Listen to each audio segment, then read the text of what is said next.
There we go. Hey, see, I got someone watching. Thank you for stopping by. Hope you're having a good weekend. Sorry about the little bit of a delay.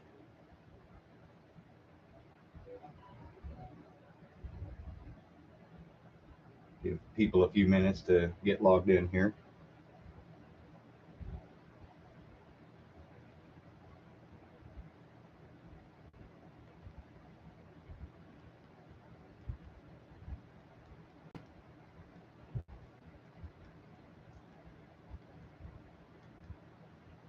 Getting the TV set up so I can see what you guys are seeing to make sure that everything's in frame. See, we got two people now. Whoever joined in, thank you for stopping by. I appreciate it. Hope your weekend's going well.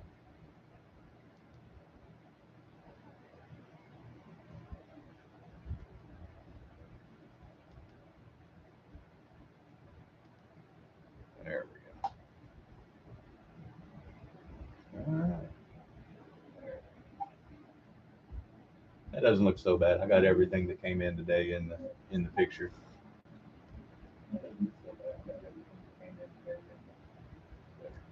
Mute that TV. All right, we got four people. We doubled up to the other two people that just joined in. Thank you for stopping by. Hope your weekend's going well. Hey, Adam. Thank you for stopping by, buddy. I appreciate it. Hope your weekend's going well. So while there's seven of us here, thank you again for everybody that did stop by tonight. If you saw the thumbnail, that was every track set that I currently have that literally filled up the whole hatch of my Tahoe to that point that you saw in the picture. And when I relocate to the new place, I'll actually show every single track that I have. There you go, Mike. Hope you're doing well, buddy. Hope you and Steph are doing well. Having a good evening. Oh, just a second. Got to turn off my phone.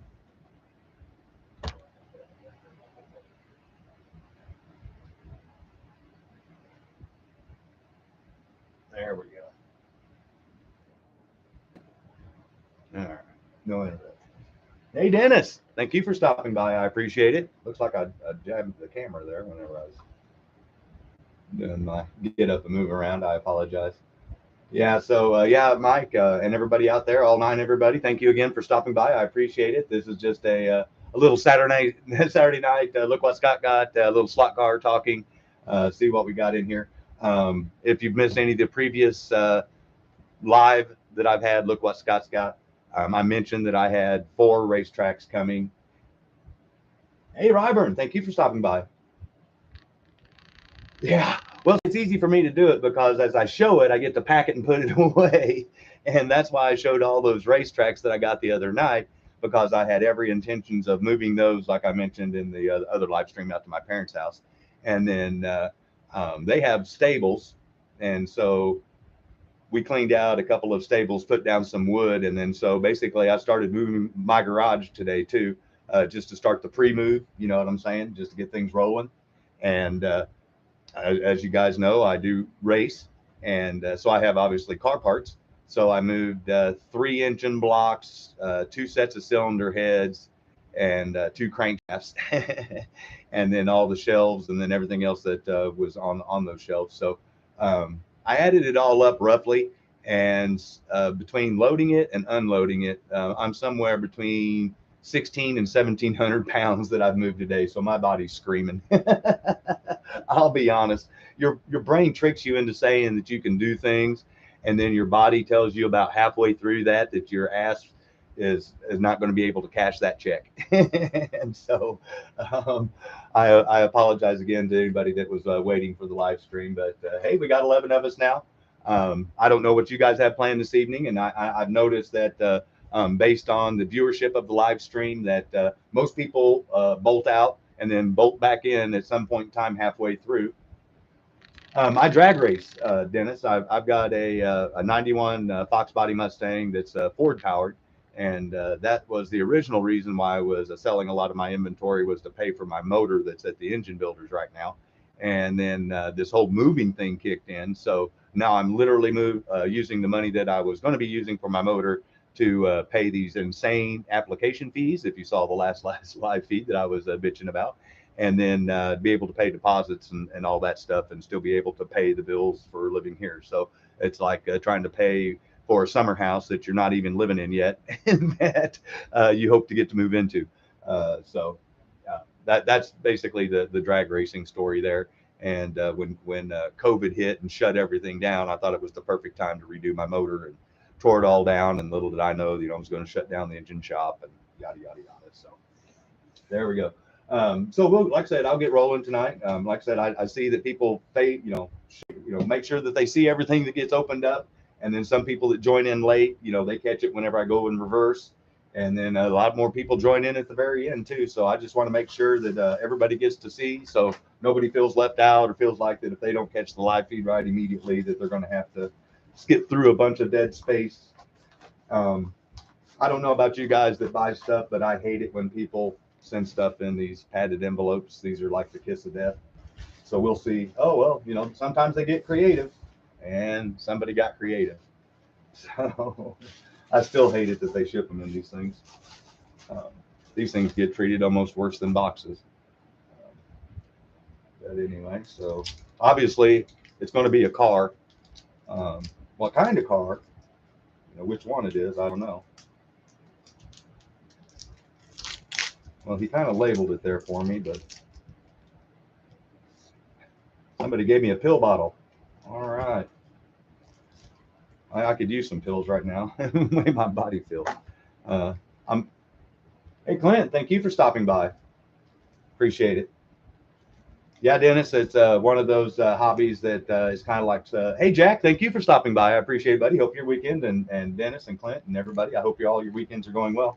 Um, yeah, it's just like slot cars. It's as expensive as you'll let it get, and both of them are relatively expensive if you let them get that way. But I've tried to keep my slot cars to reasonable, because I could have bought a house for what I've got in my stupid Mustang.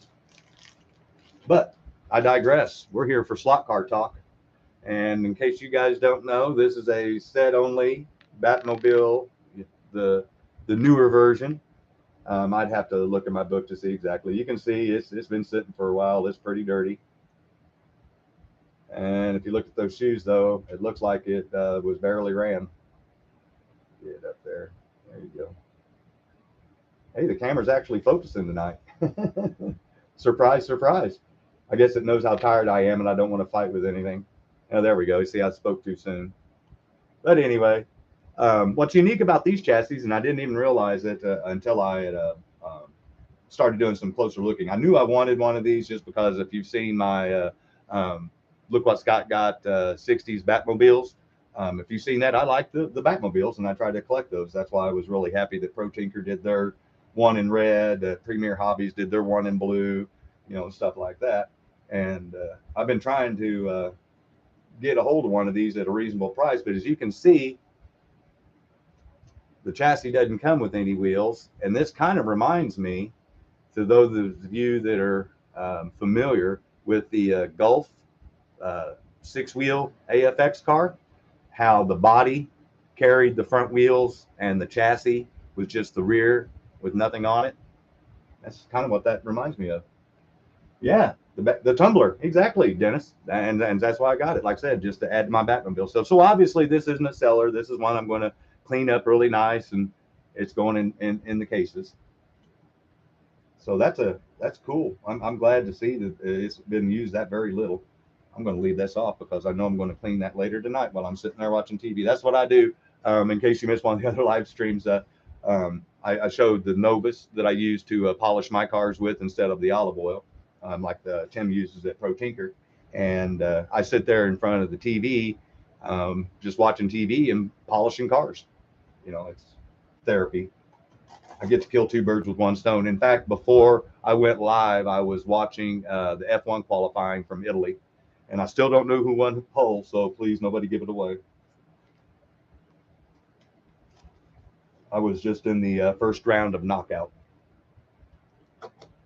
I've been gone all day moving. All right, let's see here. I'm guessing this is another car based on the size of the box. If I can, you gotta be smarter than what you're trying to operate here. You'll hear me say that several times. That's one of my favorite sayings. All right. Ooh, see, excellent. Moisture protection and oodles of bubble wrap. This guy's getting an A plus plus on the old eBay review. Here, I can kind of move it. You guys can kind of see. All right, we're down one layer. Don't have to break out the scissors. There we go. Oh. Scott's getting excited. All right. So, one of the series that I like to collect and what I'm trying to get all of, and I just missed out on the Japanese 2 versions, and I was so disappointed because I've only seen them one time. But like I told everybody, I have a line in the sand, and whenever a price goes above that, then I'm done. But anyway, got the number 75 here. Tyco. It's on the original HP7 chassis, so it's all OG. The tampo isn't the greatest on this one. I don't know if it's going to come out there, or if I can get it close enough. We'll try to see if it'll focus. Yeah, Mike, I knew you'd like this one.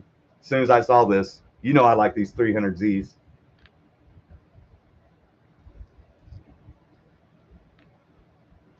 And, there we go. Yeah. So, like I said, it's not the best looking one, but for the price I paid for it, wing and a prayer. Awesome. It's one of those deals where you don't mind if it's a little beat up, because if you find one better, then you can just turn this one into a runner, and that's what I have every intention of doing if I can't get a lot of the yellowing out and stuff like that. But at least now that I've got one of them, and there's 2 versions of this. There's a 75 and a 76, and I've got the other one coming. So I've got the number 76 coming.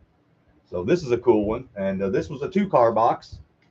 And if you missed my live feed talking about the paint removal, and I said that I turned one of my Porsches into what looked like a test shot body. Yeah, thank you, Ryberg. Appreciate it. Yeah. I actually ended up getting a test shot. Yeah, Monte Carlo at a decent price. And this one, once again, as you can see, barely used. And in case you guys don't know, I'm sure you do, but for those people that don't know, I don't want to assume that anybody knows anything. We all know what happens when you assume. ASS, you and me.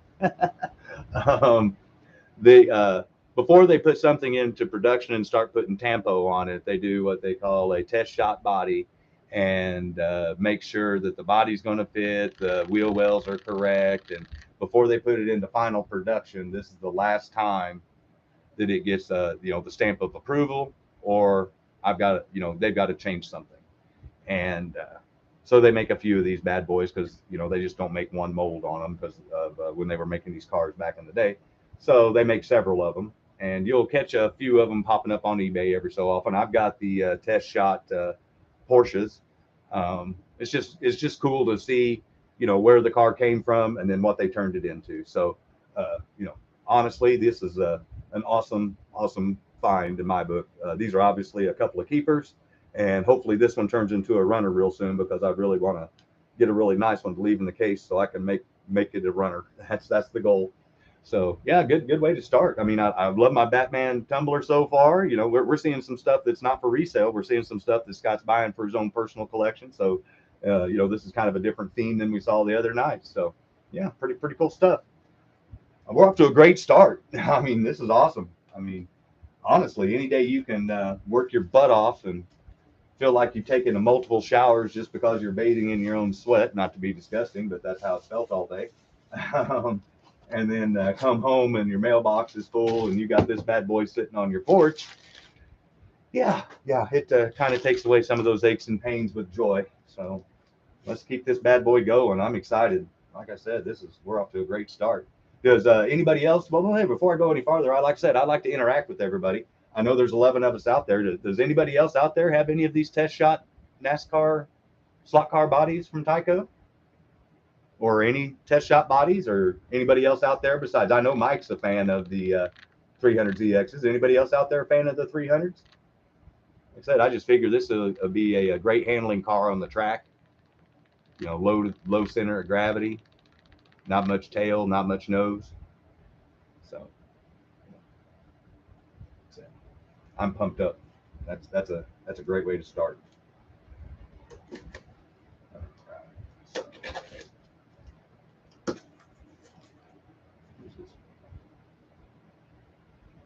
Uh-oh.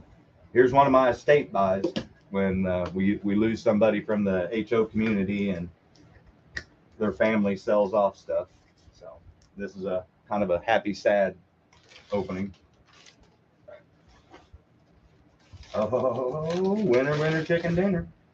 Okay, so I knew this was coming, but I didn't want to give it away.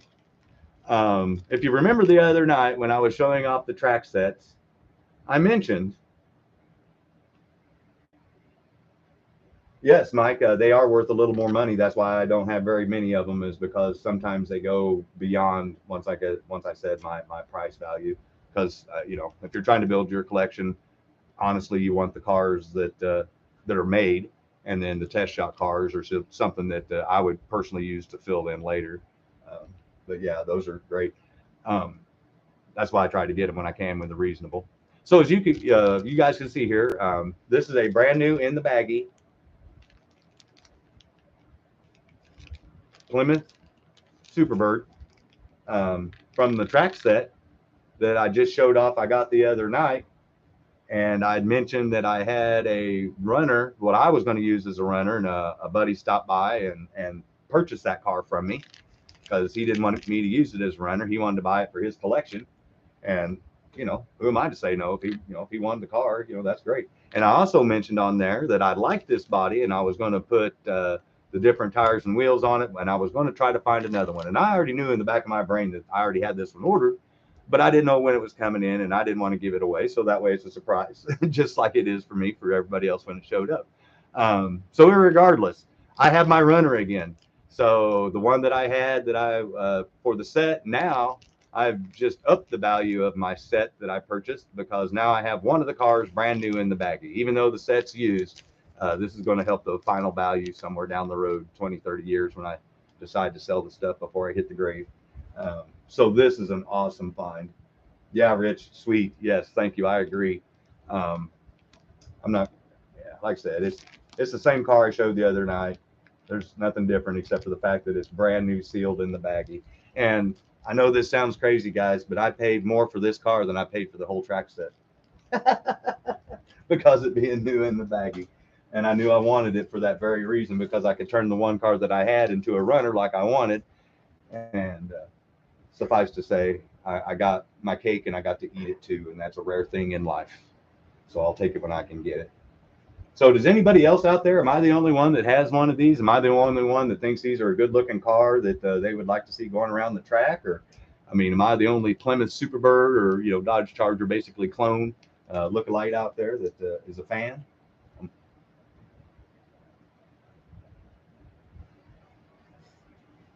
I know what everybody's waiting for. Yeah, Clint. Yeah, thank you. Yeah, no, I think it's like I said, a great looking car, and I don't know how well it's going to be as a racer, but sometimes you don't care. You just know based on how low they slung that body on that chassis that that's going to look kick ass going around the track. Yeah, Jack, thank you. I appreciate it. Yeah, both of you, and both, and Mike and Rich. Yeah, these are. Like I said, I think it's a good looking old car. But here we've got a one. We got a 50-50 shot. Remember, I said there were 4 tracks coming. There were 2 of them that I was really excited about showing up, and that one of them I had never even seen or heard of before, and one of them that I'd only seen in the sister version of my Bible, which would be the AFX book, and I'd only seen pictures of it as a track set for sale. So it's either two of them that I'm still going to be happy about getting, or it's going to be one of the two that is just going to blow us all away.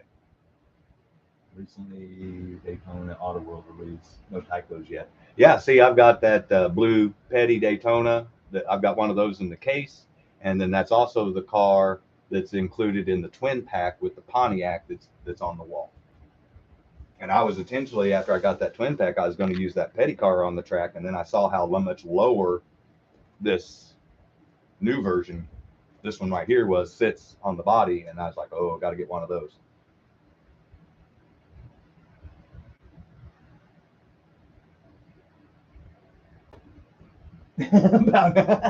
Cover your neighbor's hot cars. I hear you, Robert. I hear you. So let's get to it. I can't wait. When this thing opened up, guys, I'll tell you straight up, it was everything I could do not to open this thing up first thing. I came home sweating, and this one was shipped from Jersey, so I think we're just from on the opposite side of where we're looking. I didn't even know that was Zappos. What that was. Back in the day, Zappos used to make. I think that's what they were called, car stereo amplifiers. Yeah, this one came from. This box came from Jersey. So, like I said, I've been waiting and waiting and waiting on those. The two tracks that I'm really pumped up to see. I'll be honest, and I'm thankful for anything that I'm able to purchase. I'm not going to sound greedy or anything like that. Please, anybody out there, that's not the case. I'm very appreciative that I'm able to do what I'm able to do. Yeah, every time you get one in the mail, exactly, Mike. I feel you. You're like, come on, man, ship it. And then when they ship it, you're like, come on, man, get it here. You know, post office. Theoretically, everything we're seeing now should have been here yesterday, and there's a whole new list of stuff that should have been here today, and none of it showed up. So, USPS, hard at it. Thank you, Mr. DeJoy. All right. So somebody went really old school on the packing. I don't care. Very well done. A lot of newspaper there. I'm okay with that. Oh well, it's definitely a track set. And based on the plain color, this looks like a catalog kit. That anybody else out there? I mean, before I open it up, I mean, I don't know which one it is, but this looks like a catalog set. Like if you saw my thumbnail on the very left-hand side bottom, that was a J.C. Penney's catalog set. Oh my God, this is the one. Can you guys read the side of this box? Can you guys? Let me see if there's. Does that say that, or is the light here? I'm going to try to turn down this stupid light just for a second to see if that will. I want you guys to be able to read the side of that box like I can. I don't know if you guys can see the year yet. Oh, it's kind of faded, but can you guys see what year this box is from?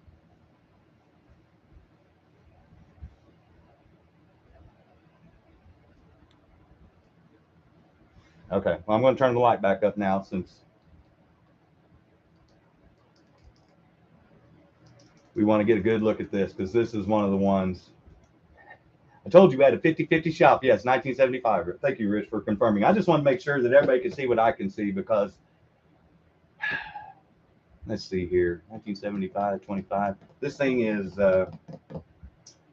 47 years old. And I know which one this one is. And I'm praying that it just is packed half as good as what they did this part of it. So let's open it up. I told you I was getting a classic AFX track. And as you can see, brand new, never used decor. The original, here's the elf card that I was mentioning earlier, how the tumbler with the Batmobile body, how that kind of reminds me of that, with the wheels being attached to the body with the chassis being separate. This is just cool to have by itself, guys. I've seen people selling this thing on eBay for 20 bucks. Oh, see, Okay, when I first, I'm going to tell a real quick story before we get in here. I owned one of these originally. And when I first got back into slot car racing, I knew I wanted a 4-lane track. And so I was like, oh, I don't need that. And I sold it. Stupidest thing I ever did. Stupidest, one of the stupidest things, as far as slot cars go. But anyway, I digress. Let's get to the good stuff. Let's see if there's anything on here that's going to tell anybody what this is. There's the part number 28042A. There's the set. And here it is, boys and girls. Can you see that? I mean, I'm looking at my TV, but there's a little bit of delay. There it is. Smokey and the AFX Challenge. Hey, Rich. Yeah. Now you know I've only seen pictures. Only seen pictures. I own one now. Unbelievable. Unbelievable. And guys, I'm not going to give it away because we're going to open this bad boy up, obviously.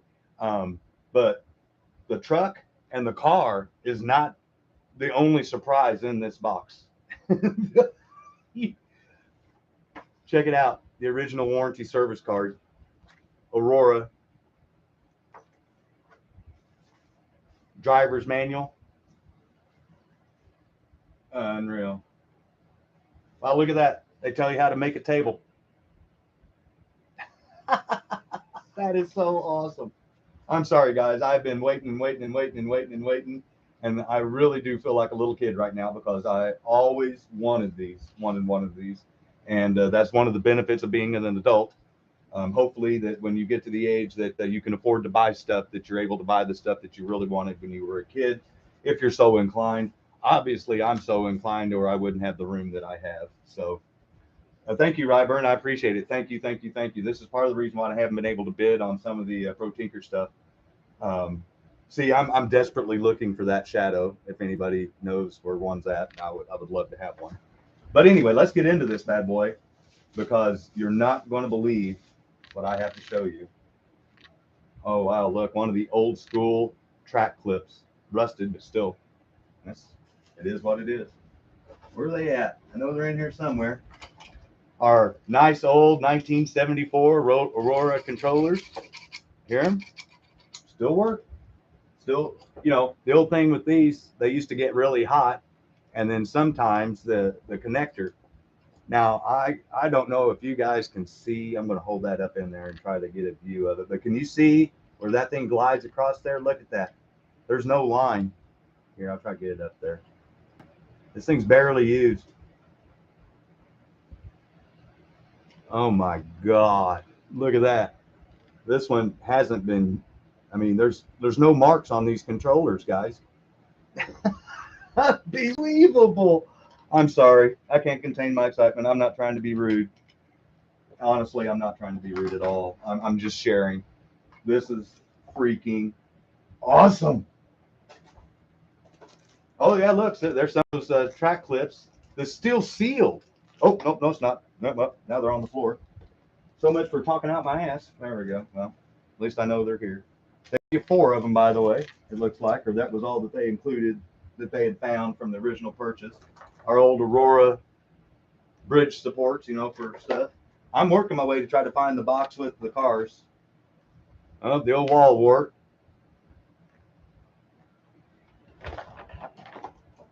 Oh. We got. Oh. Okay, here we go. So this side has the truck. I know because I can tell by the length of the bubble wrap. So let's start with the truck first. That was one of the main draws of this kit was you got the truck.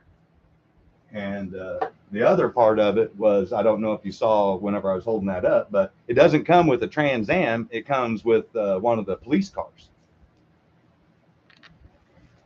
Yeah. Oh, yeah. Oh, no. Yeah. No, there's a lot of things to do. I'm just saying those have never, ever been used. And that's, 1975, guys. That's just amazing. Amazing. When I found this set, I knew I was in trouble. I knew I was in trouble because I knew how bad I wanted it. And when you want something really bad, sometimes your common sense goes right out the window. Oh my Lord. Look at those shoes. Get up there. Hey, I'm going to make it try to focus. Sorry. I'm trying to show you guys what I'm seeing. Damn it. Camera. Ah. Oh, well. Yeah, exactly. Yeah, no, I would, when I was a kid, I used to have to, yeah, exactly, have to try to bend it over to try to curl it so we'd try to at least touch it because sometimes it'd skip across the spot so you'd have a dead spot in your controller. I feel you. So I know my stupid camera half the time focuses and half the time doesn't, and this time it didn't. I'm going to hold it here again and I'll explain in case it's not coming out really cleanly because I'm looking at my TV. There it goes. See that, guys? There's no discernible rail lines in this truck on those shoes. And if you'll notice, one of the big things with these trucks when they're older, if you're looking to buy one, make sure it's got both smokestacks and make sure the lights are both there and both the mud flaps are still there. Obviously, this one's mint. I mean, I cannot believe this. I'm literally like a little kid now. I don't feel like a little kid now, but my brain does. Oh, unbelievable. Okay, so let's open up the bad boy trailer and make sure that it's all good.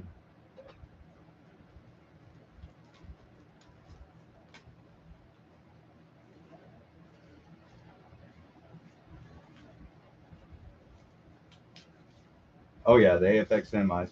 This is I've got one of these trucks and I actually have a new old stock one of them that's in my case. But this is the version of the trailer that cab came with. And you know, you can see the tires, or there's nothing wrong. This thing's honestly, I don't think they bought it and they did anything with it. This is amazing. Look at the sticker. It's perfect. I'm still in shock, guys. I really am. Unbelievable. This is I don't know about you guys that collect or that you guys that are in this hobby, but we all have certain things that we look for, or certain cars that we want to buy, or sets that we have our eye on. And thank you, Mike. I appreciate it. Yeah, and I love the semis too. Obviously, I got a whole display case filled with them. I love those racing rigs. That's why I was glad to see Auto World bring those bad boys back. But I consider this set one of my unicorns.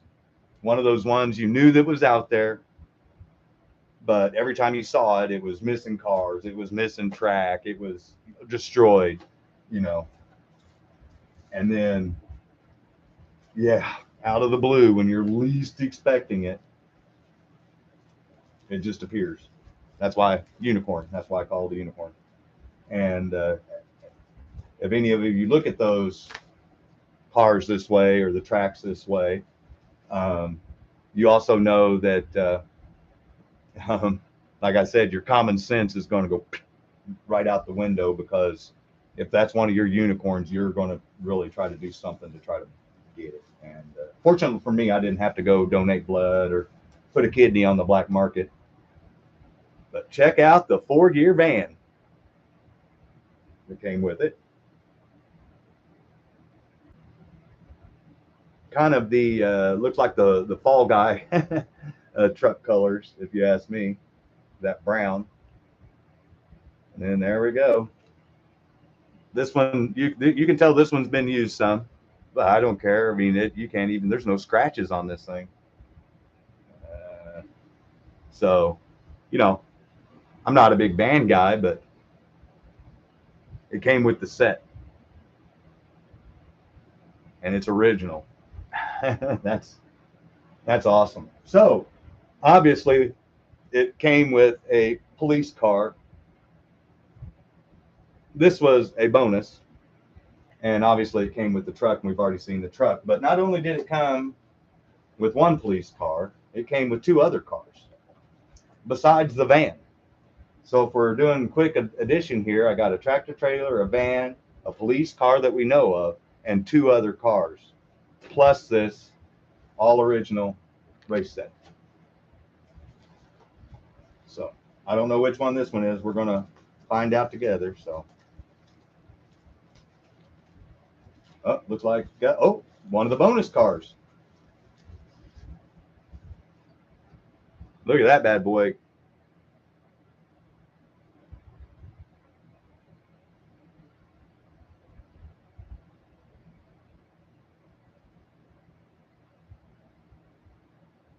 Yeah, Chase, exactly. This thing, Rich, this is like a slot car collector that's in the nostalgia older slot cars. Pardon my French, guys, but it's like a wet dream. I mean, you dream of finding. Look at this stock car, guys. This thing is perfect in every way. And once again, just like the tractor trailer, this thing has maybe been down the track once or twice. There is not even a groove in those. Get up there. See those shoes? Look how shiny that is.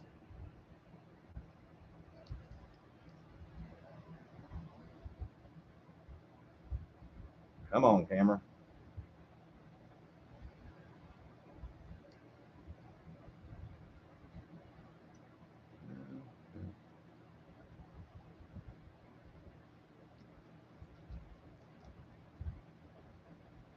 There we go. I did it the right way. So yeah, not only did I get the truck and the van and a NASCAR stock car to go up with the collection of on the AFX side, but wait, there's more because we know we got a police car in here left.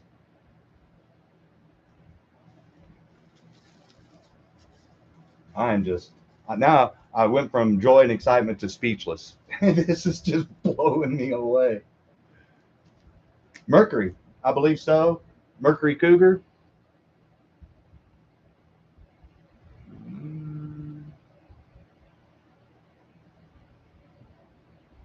Yeah, Mercury Cougar. Yeah, that's what it looks like to me. Or possibly, yeah, by judging by the quarter window there. Yeah, I'm not sure. I just knew that when I saw the kit and this car came with it, that van came with it, and it was. I mean, even if those other cars didn't come with it, and it just came with the cop car and the truck and trailer, I'd have been happy. So this is just like the sprinkles on top. Oh, and here we go. Here's the police car. Oh my God, look at that. I don't know if it's going to show up. I'll get it close to the camera just to show. Oh, there it did. It actually focused. See that, guys? That's the radar gun. That's what that's supposed to be. That's awesome. Awesome. Oh my. Yeah, once again, I don't know if it's going to show up, but look at those shoes. Not a Cougar. Then it'd have to be a Thunderbird, would be my guess, Jack. Thank you for pointing it out. Like I said, I'm not. I only have 2 of those old stock cars because they go up. They go for so much money that I don't want to dip my toe into that pool yet. Uh, but anyway, this thing is perfection. And if you notice, is that I'm not going to try to. Well, I guess let's do it. I've never had one like this, so let's take off the chassis, and there you go.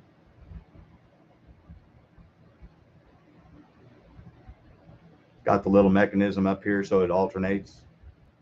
You know what? Let's put some power to this thing for the first time in who knows how long. And let's see if we can't get this bad boy to light up with a little 9-volt battery and see what it looks like. We're live, right? This is the time to do stuff.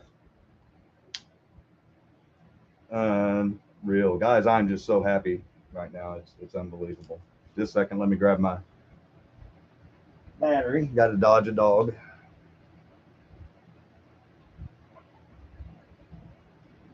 All right. That didn't take long. Here, yeah. I gotta get the computer screen out of it. It'll start mirroring out. Let's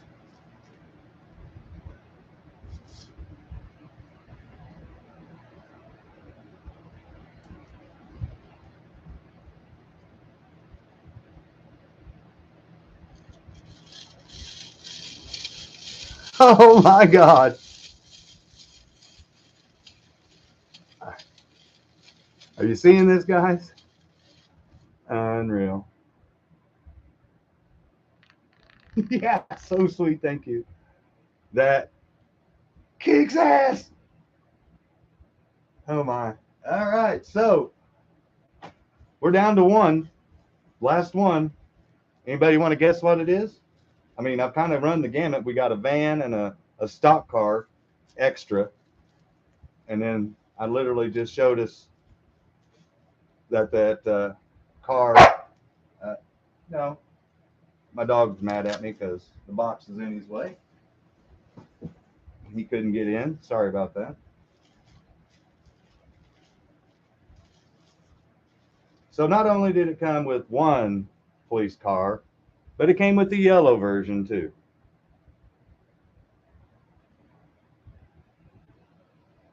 Yeah, no, I'm right there with you, Greg. No, no, on the slot car track or um, with a battery. So yes, not only did it come with one Chevy Caprice Cruiser, it came with two.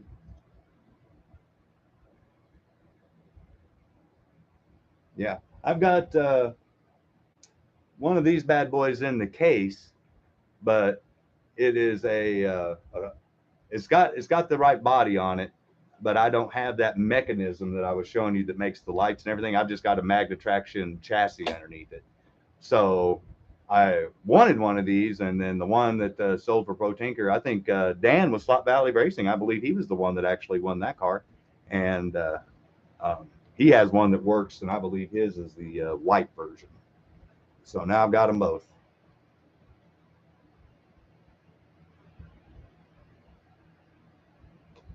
OG original.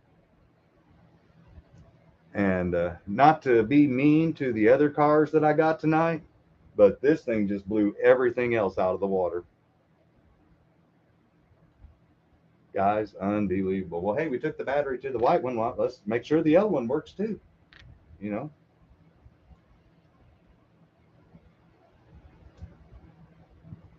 uh,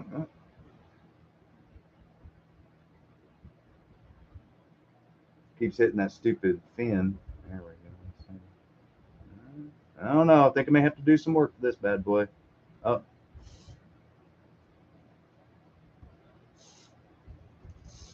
yeah, it's going to need some oiling. I'm having to try to spin it to try to get it started, but hey, if that's all I got to do to get this thing to work right, I'm down with it. That's that's awesome. So while I've been rambling this whole time and kind of interacting, that's pretty sweet. Yeah, it's pretty sweet. I agree with you, but um, these this is just like I said, I'm literally a little kid because I literally wanted one of these when I was a kid. I wanted it because the car had the flashing police light, and I really loved the truck. And you know, if you're a kid from that era, Smokey and the Bandit, you know, Burt Reynolds, Sally Fields, the Trans Am, you know, Jerry Lee Lewis, you know, that was all the rage. Take a look at some of this track. I was going to say I'd be really surprised. Yeah, once again, just like the other tracks that I purchased, not any rust, climate controlled. That is so awesome. And this is the old style track that these ears always broke off, and I'm sure that's why they included these little clips with the track kit because they knew you were going to break them off. The old style push-in guardrails.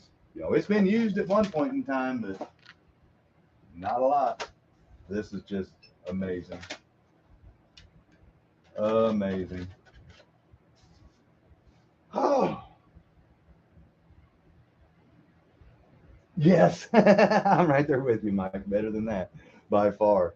So, um, that was one of the two tracks. So obviously we're down to the track I never even knew existed because I knew this one existed because I wanted it, and I wanted it specifically, like I said, for those cars.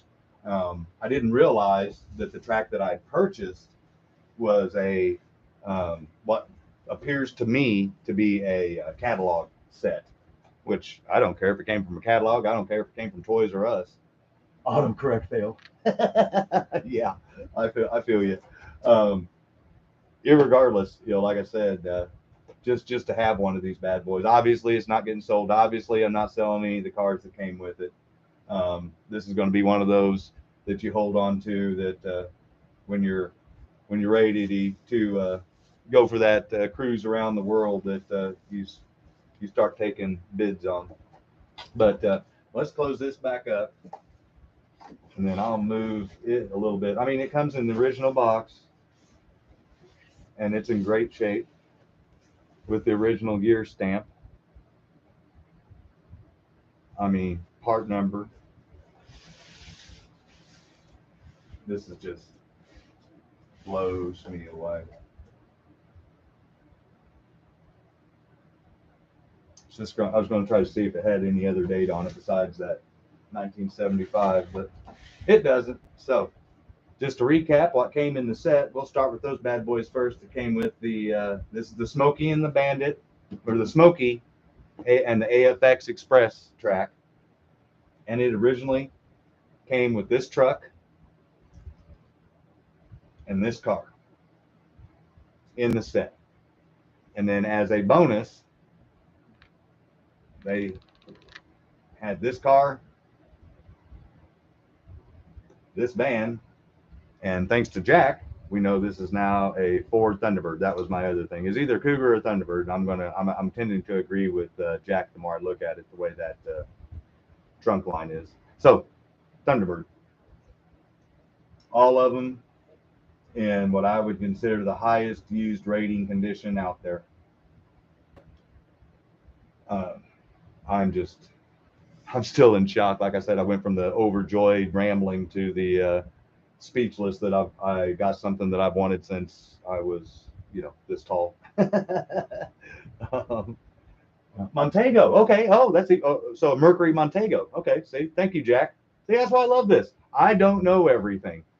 I've told that to everybody straight up. I know what I know, and then I learn stuff from other people. And when I'm wrong, I'm the first one to admit it. And I'm glad when people correct me, so I know, so I don't keep spitting out the same wrong crap to other people. So thank you, Jack. I appreciate that, buddy. So we have determined that this is a Mercury Montego.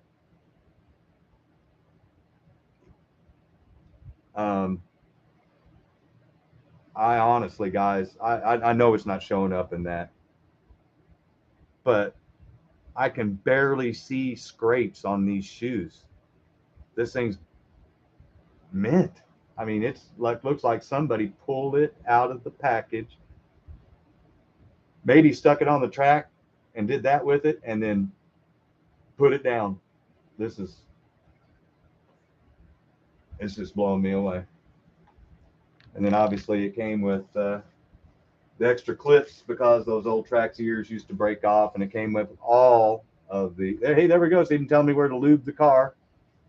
The police car instructions on how to work on it and maintain it. Get those up there. I don't know if any of you guys have seen those. I've never seen these before because I've never owned one of those cars before that had that came in the set. So this is, like I said, this is one of my unicorns, and today was a blessed day. I'll put it that way. And then since I like to go in reverse, the next thing that was opened up going backwards was the new in the baggy Plymouth Roadrunner, missing the Thunderbird emblem. Okay, no, so that's how you differentiate those, Jack, is by there's a Thunderbird emblem on them, and if not, then it's Mercury Montego. Is that how you're looking at them? Quick way to tell which one's which? Because I was looking and I couldn't see. I was looking back here, to see if there was something embedded, and the only thing that was changing was the girl. Yep. Okay, cool. Thank you. So is the Thunderbird back in here somewhere, or where's the Thunderbird located? So I know where to look. I would think they'd try to put it back here on the chrome, but you know, like I said, I haven't seriously been tracking down a lot of these cars because they usually go past my price budget really quick. On the grill, up here. Okay, cool. All right. Well, thank you again for the tip, man. See, we all learn here. See, I hope everybody that's here live, all 12 of us, thank you again. Hope you're all having a good weekend. Um, you know, and I hope anybody that's watching this later just learned that Jack gave us all a valuable tip. You can tell if it's a Mercury Montego or a Ford Thunderbird, obviously with a little few changes in the body, I'm sure, but there would be a Thunderbird up here on the front grille area. So thank you. Appreciate that tip. I'm sure everybody else out there does too. So back to the going back in reverse. Thank you for Jack. Thank you for that. This one here is obviously goes with that street speed challenge kit that came with the Charger and this Roadrunner. And I'd mentioned in the last video that I'd sold the other one that I had that I was going to use as a runner. And now that one that you saw in the last video is going to be a runner. And this one's going to be the Shelf Queen. So, like I said, I knew I had this one coming, but still, I had to keep some excitement. I didn't know when it was going to be here. I just knew it was going to be here. And we're going in reverse. This is a Chevrolet Monte Carlo test shot Tyco 440X2. This is one of your pre-production runs before somebody at Tyco or several people at Tyco said, yeah, that works, do it. And then that's when they started applying the tampos and the colors and changing them. So yeah, thank you, Greg. Appreciate that. Oh, like I said, it's not to brag, it's to share.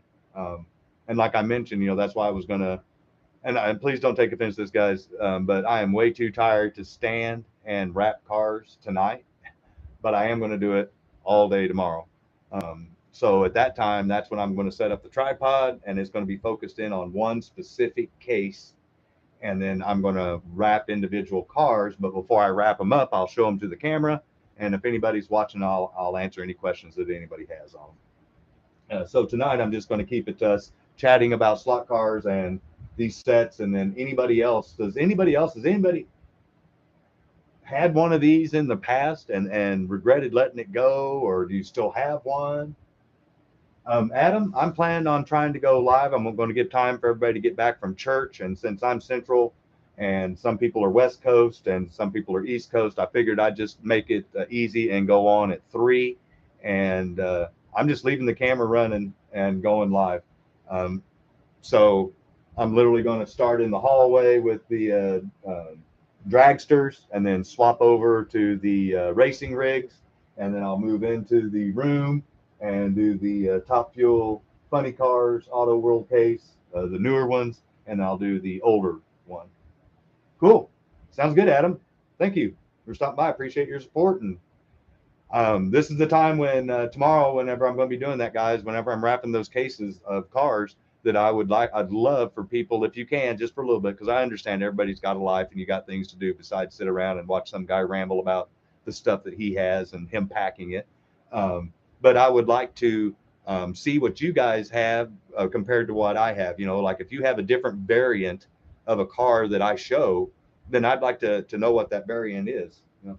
Oh, thank you, Mike. Yeah, no, I'm hoping everybody will show up because, like I said, this is kind of a happy, sad thing. You know, happy that I get to share it with everybody and they get to see exactly all the cars in the case without it being blurry or shaky or, you know, Scott's crappy camera editing and stuff.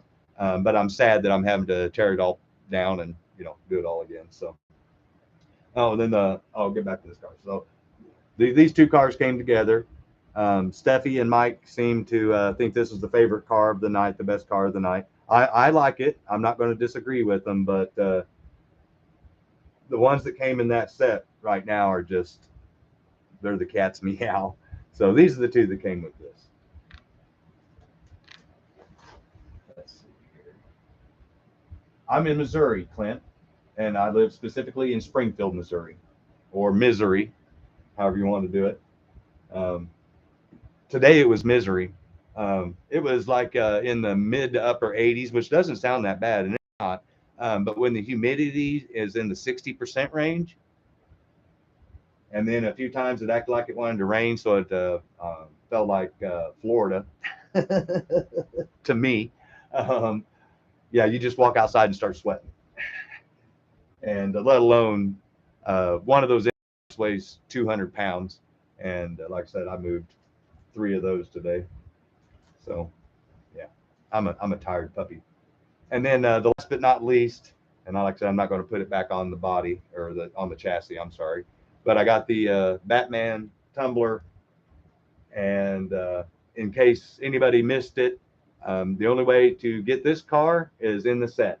They did not sell it individually. This is when Mattel and Hot Wheels Electric, that division part of the company, had decided that no more individual cars, set cars only. So that's what makes this one even tougher to get.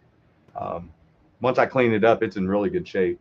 I mean, there are some colored spots that are supposed to be there that are still there, and there's no major scratches. It's actually just dust because these shoes aren't bad at all. Yeah. Thank you, Ryburn, for stopping by. I appreciate it. Have yourself a good night, and I look forward to chatting with you tomorrow, buddy. Have a good evening. Yeah. Oh no, I'm right there with you, Greg. This is, like I said, I'm a Batman guy. Um, I don't know if any of you guys have ever had a job interview where somebody asked you some off the ball question. And this one, the reason why I'm telling this little stupid story is because it's always stuck with me. They asked me if you could be any superhero, who would you be? And I picked Batman, and other people are picking Superman and just other superheroes. But I was the only one that picked Batman. And then when they came around and they asked who it was, and then they'd ask you, well, why did you pick Batman? And then you had to explain why. And I said, well, it's real simple. It's because he used his money for good, and then he also used that money to build some of the most kick-ass toys that any guy that had a lot of money could ever build. So that is my reasoning why I love Batman, is because he's a good guy that's just like me and you. He can't jump over buildings and all that stuff. He has to use his money to buy the cool stuff, or to build the cool stuff like this, to be able to be his superhero self. So um, there you go. That's why I like Batman so much. So and the reason that sticks with me is because of that. It's about the Batmobiles. Yeah, see that car, man. I'm a car guy. That car kicks ass. I mean, even the old school '60s version used to shoot out shit, So let alone this bad boy. Hell, this thing is monster truck crush cars. So I'd take this version over the other one, just because here in my city, I'm sure every city has them, but we have Sunday drivers 7 days a week. And by Sunday drivers, I mean the ones that if the speed limit's 40, they'll do 20 with their blinker on.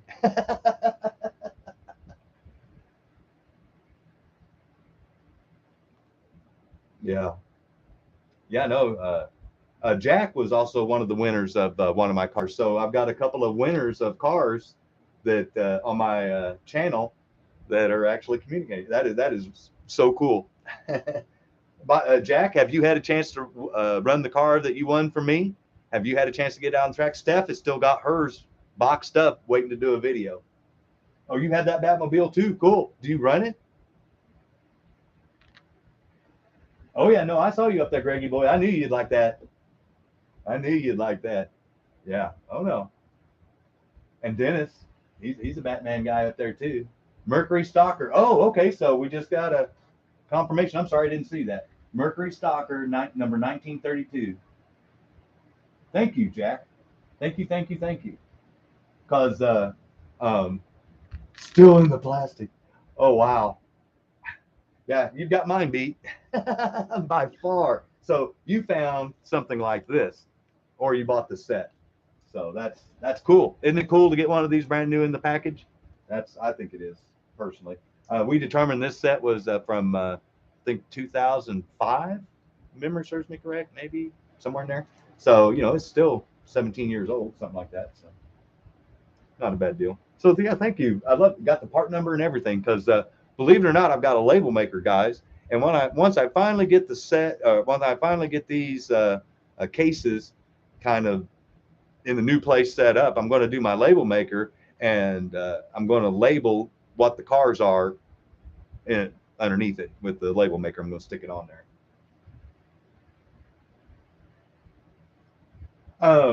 Yeah, I don't know if you caught that, and Dennis. In one of my videos, I did I said, now here's some one-to-one racing before I started, and that was actually me and my white Mustang, and then my dad is the guy in the blue shirt that opens up the door and turns on my nitrous bottle before I line up. Bought it at Slot Car Show. Yeah, see, Dan at Slot Valley Racing. If you guys haven't checked out his new video, he went to his hobby shop to show off all the stuff that they had there. That was a really cool video, by the way. But I don't have anything like that in my whole town. It is insane. If I go to my hobby shop, it is just RC stuff. It's just remote control planes and cars and then stuff for little kids. There's no slot car stuff whatsoever. It's sad. So the closest I have to go to any shows like that, Jack, I would literally have to go to either St. Louis and even then, I don't even think they have a slot car show up there. I think I'd actually have to travel to someplace like Ohio or even farther on the East Coast. I'd really like to go check out Bob Beer's Super Bowl. That that is the sale to go to. That is the one sale where all the vendors go, and you better bring a credit card that has a lot of money on it left over to spend, because you are going to burn through it. Because if you wanted it, Julie, there. Where are you from? I'm Adam. I'm from Springfield, Missouri, is where I'm located at right now, or Misery. Like that's my joke with everybody. Springfield, Misery. Oh yeah, the Bob Beers book is awesome, and I really need to go ahead and start investing one. That way, I wouldn't embarrass myself by calling this thing the wrong car 2 or 3 times before Jack thankfully saved me, and then pointed out with the part number and stuff. But thank you again for that, Jack. So that was the reason for me saying that, is I'm going to use that part number because I can look back at the feed and put that part number in front of that car. And obviously these are going to be on their own row because that's their, they came together. So that's the cool stuff there. Obviously, that's all and the Black Beauty. Wow, see, that's great stuff. Did I miss the part?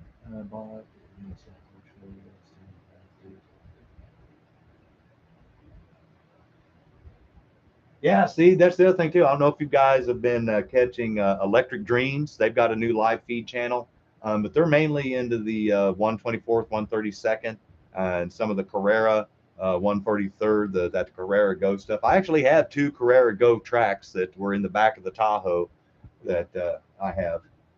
I've just never, honestly, I bought those things to supplement while I was building my AFX 4-lane track, and I thought that we could set them up as temporary in the living room and race them if we want to. And then I got one of those drag strips, and so now that's what we do. We just drag race instead of using that 143rd stuff. So I wasted money buying that stuff, but it is what it is.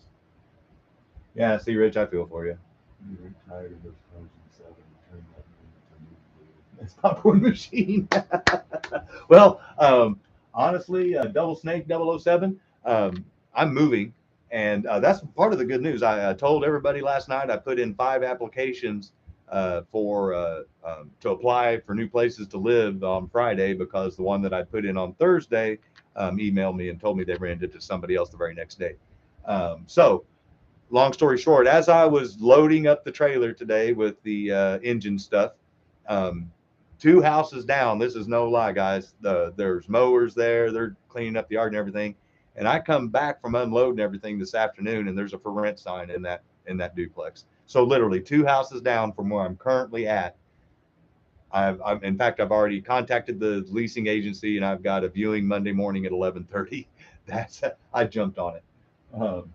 And so I'm not going to be in this room much longer. And so that's why tomorrow is the first of the, I'm going to focus in on cases and show the cars in front of the camera. And then I'm going to bubble wrap them, stick them back up in the shelf, and then take the next car out and keep doing it. And since I'm not getting any of them done today, then I'm honestly going to try just to get almost every single one of them that I can done tomorrow. obviously with breaks and stuff in between. But I'm not going to stop the live feed. Whenever I take a break or whatever, I'll put up a little sign that says back in 15 or whatever, but I'll have it focused on one of the cases so that people can at least look at some of the cars that are in there and then maybe have questions for when I come back.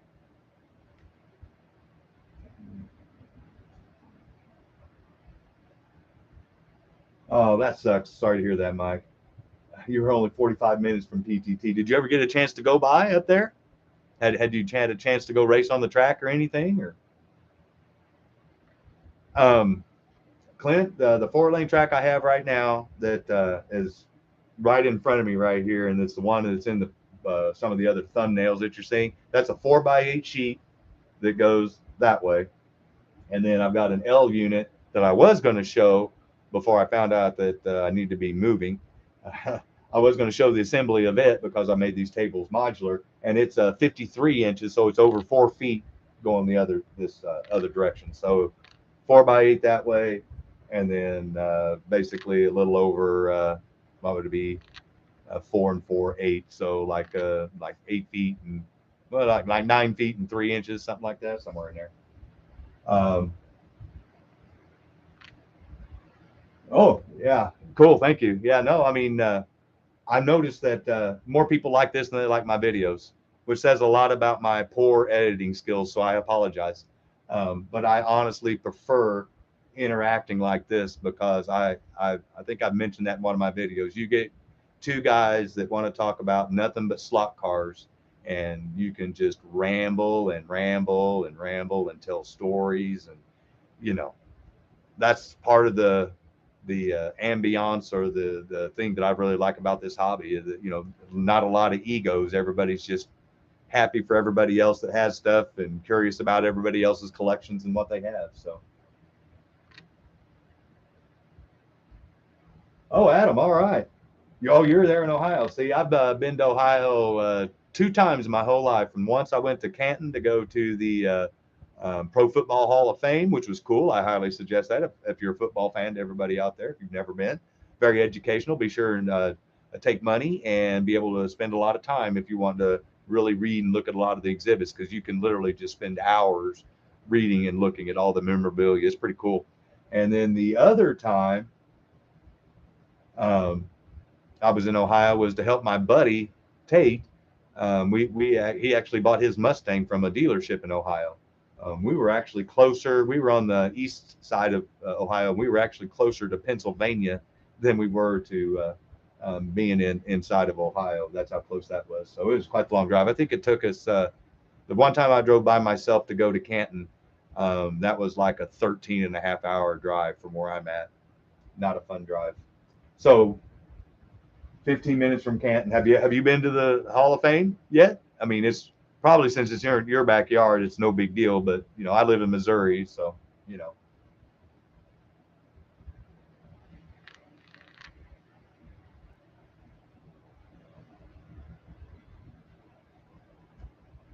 Sorry, guys. I have to talk and look and then read over here, and I'm not trying to ignore everybody. I'm just trying to stay in with the conversation, see what's going on.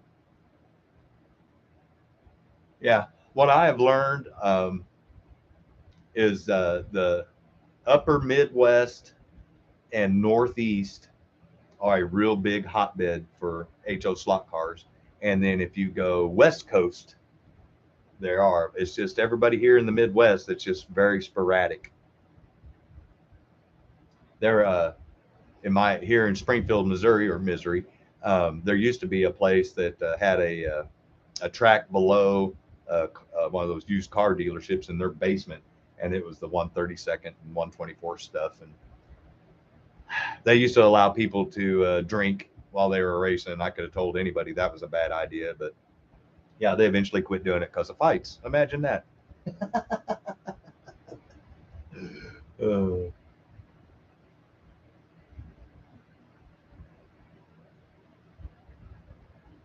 oh wow, that is awesome, Adam. Kick ass.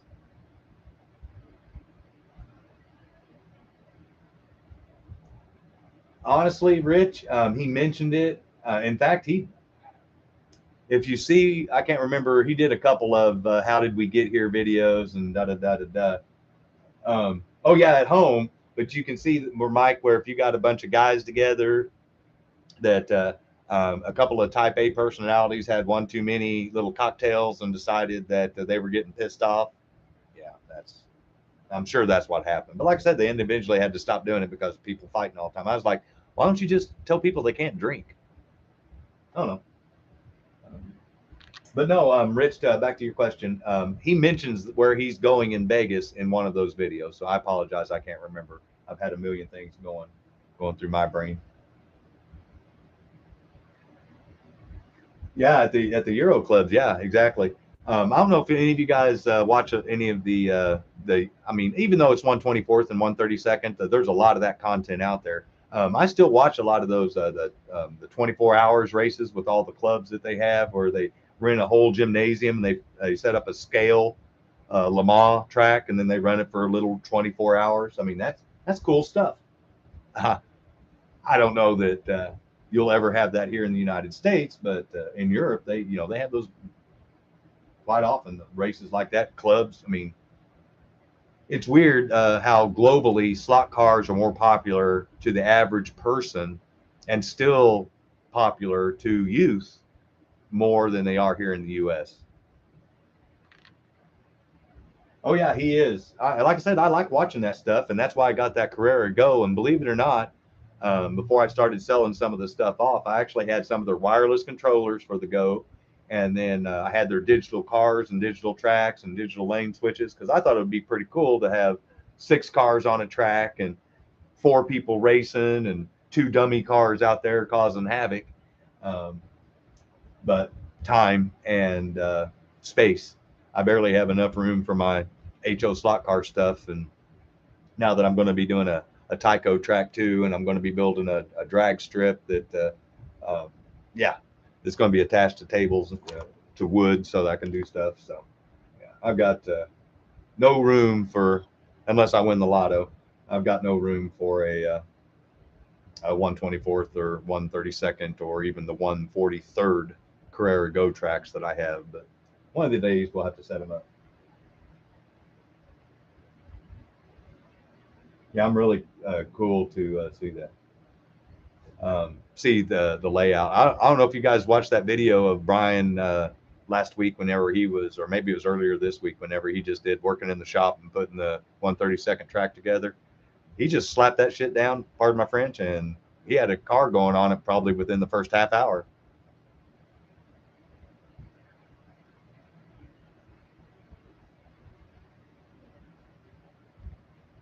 Yeah. Oh no, I agree with that completely, Adam, because he's telling Auto World what sells for him and what people tell him on the live feeds, and that's a good thing to have somebody in a manufacturer's ear. And since he moves enough volume for them, they listen to what he has to say.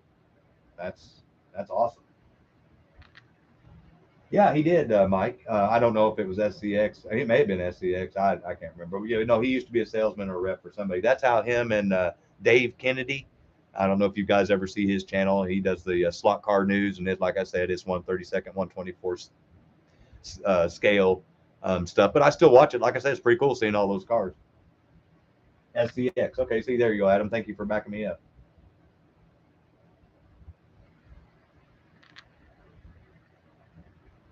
No, yeah, see, Greggy boy, yeah. Hey, I'm jealous that you got to go to Dublin. Hope you had a good, safe trip. That's awesome. I'd love to go over there and check all that out. So, kudos to you. First, let me get that out of the way. Second of all, no HO stuff in Europe is non-existent. That's why I was able to buy some of that stuff on a wing and a prayer because it was brand new in the box, and just people just they grew up with the 124th and 132nd over there. And same way in like South America, where Ninco is really big. They that's what the scale of cars that they grew up with. Where here in the United States, we grew up with Hot Wheels, you know, and then we turned them into motorized Hot Wheels, and then they started out with like models, and then put motors underneath their model cars.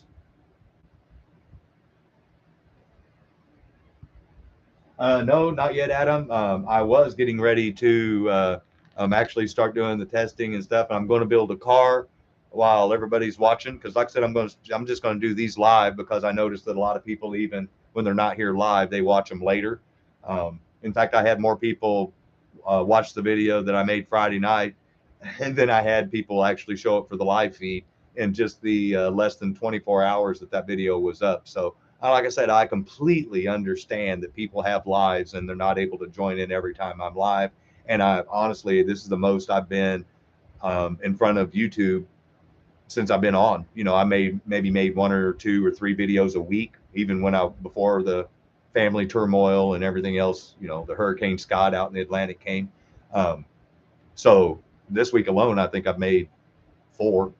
And like I said, I get much more. I get much more enjoyment out of doing this, being able to talk to people. Um, you know, like I said, I just love the interaction part of it. So if we can't all be, like I said, be there together and racing, you know, this is the next best thing. At least we get to talk about it. So to answer your question, long story short, I am going to be building a car that I'm going to be sending to Pro Tinker to run as kind of like Dan does with Slot Valley Racing. I'm going to have one for Scott's House of HO Racing. And I'm not building one of those T-Jets or non-magnets. I'm going for the unlimited class because I'm all about speed. So we're going to build two of those unlimited cars. I'm going to build one Tyco, and I'm going to build one AFX Mega G Plus car. We're going to send them to PTT. We're going to have them race them for a couple of race nights just to show everybody that they work. And then somebody is going to win those cars because I'm going to give them away. So that's how we're going to work that. Oh yeah, no, I'm right there with you. Oh yeah, no, Adam, I've been watching Vito Man 50. I don't. What happened to him? Does anybody even know? He was making some really good stuff, and then he just disappeared, gone. I've watched his videos several times, just watching them over again because, you know, just ideas and he good stuff to watch. You know, it's entertaining.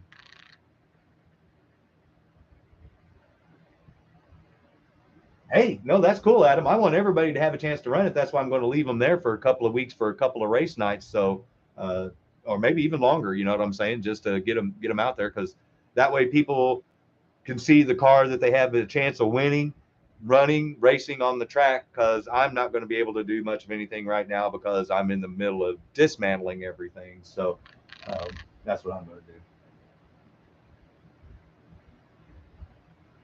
Oh, cool. Thank you, Adam. Well, hey, if you know him personally, let him know that he has several people that enjoyed his videos and look forward to him coming back.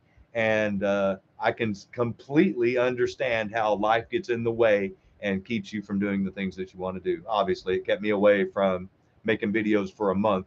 Uh, so I completely understand, but that'd be cool. I'm glad to hear he's coming back. Slot Car Crazy, yeah, he's one of the ones that I started watching back in 2016 when I started getting back into it. And I was with Troy. I was one of his first 300 subscribers. He was just it was funny to watch his channel grow. That's how long I've been with that channel because he was just amazed when he got to 400. He was just, you know, he had no idea that he'd get to 500. And now look at him, you know, thousands. Hey, Ryburn. Yeah. Vito Man. Yeah.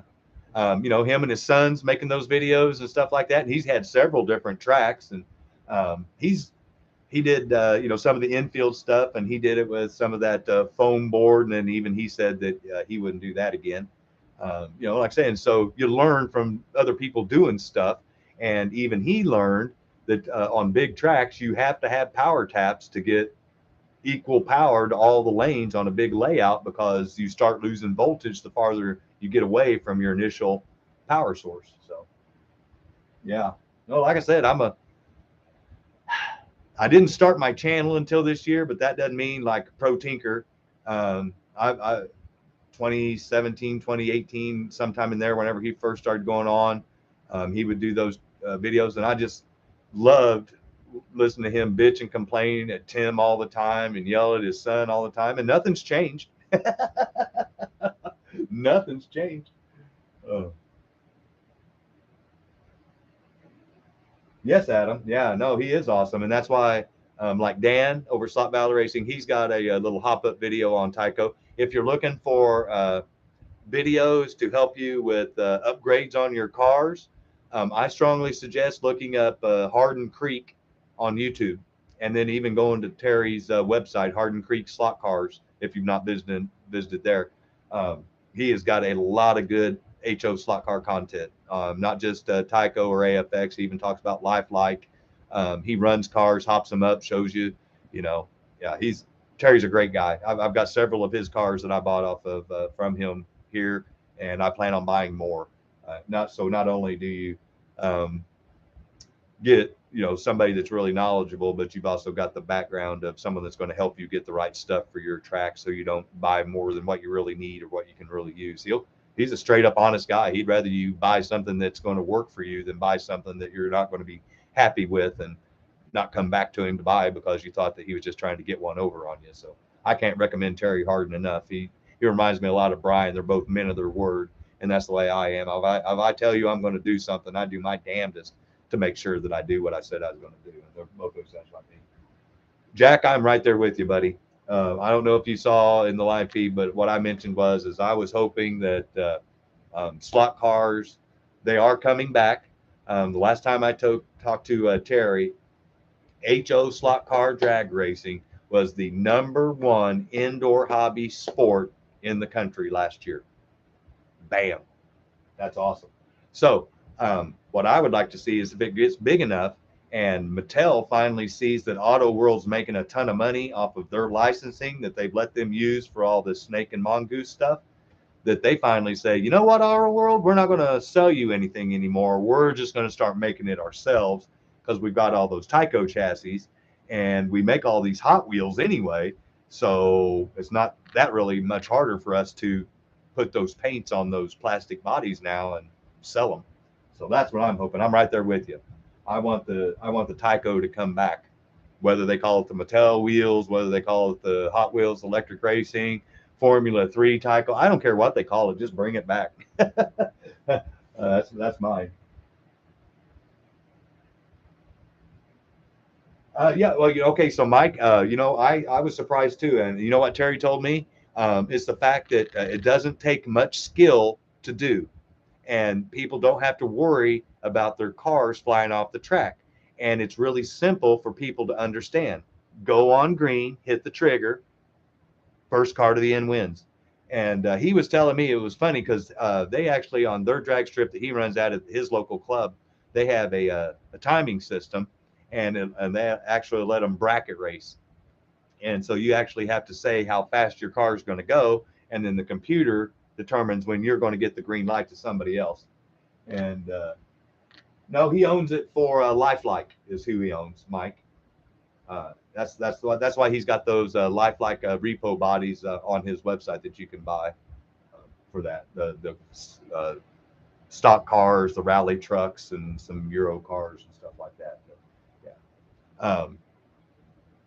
So, yeah. Anyway, he was telling me that he's got all this. He's got his hopped up car. He owns a hobby shop, so he put everything into his car. So obviously it's really fast.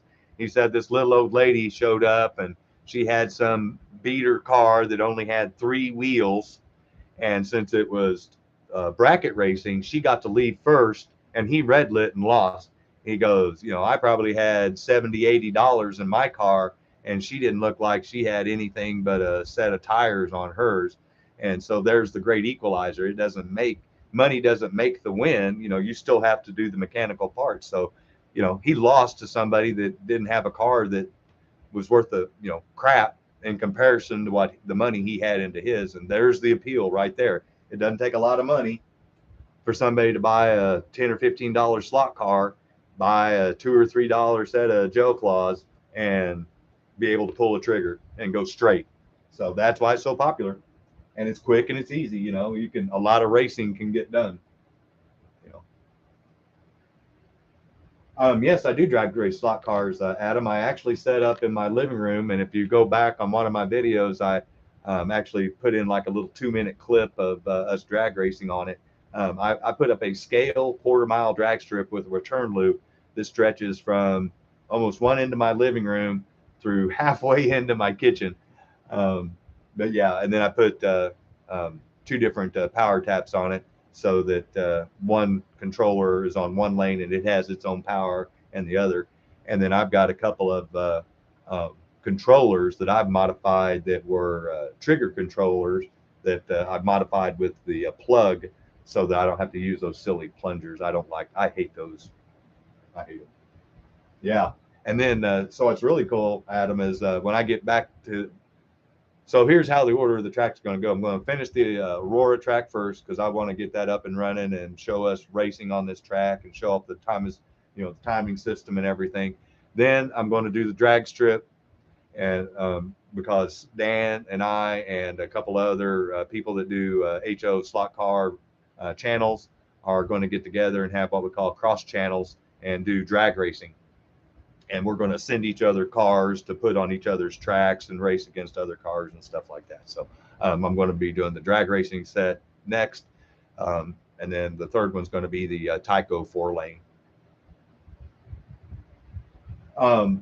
Thank you for asking, Clint. You're actually the first person to ask me that. I run 8th mile, and the series I ran was what they call the Midwest 8.5-inch series, and we were limited to an 8.5-inch Hoosier drag slick or a 10 by 26 drag radial, Mickey Thompson drag radial. And my personal Mustang, I have a 349 cubic inch stroked 302 Ford motor that was on nitrous. And with a 200 shot of nitrous, it would run 980s, 990 in the quarter mile.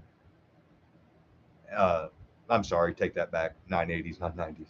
890s, 880s. So I was a high 8-second, low 9-second car on straight motor, which is all bad when you've got a nitrous converter. If you know anything about drag racing, a PTC converter, 8.5-inch. Anyway, it would run mid 10-second quarter miles with no nitrous at all at around 125, 126 miles an hour. And that was with full interior. I still had the factory front seats in it, factory dash, power windows, power locks, and the factory back seats in it. And I got a 10-point chrome moly roll cage and double frame rail, subframe connectors, and frame underneath the car. It's full frame now. Yeah, that it is moving, and yes, all I can say, Steffi, is if you want to get into racing like that, everybody says the only way to get rich racing is if you start out wealthy, because if you know the echelons of money, it starts out wealthy, rich, and then down.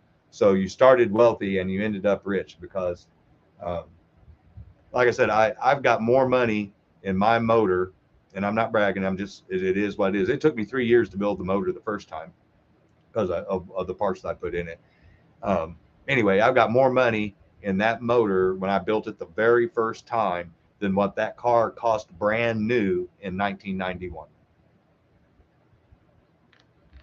That's how expensive that hobby gets, and that's why it took me 3 years to build that original motor.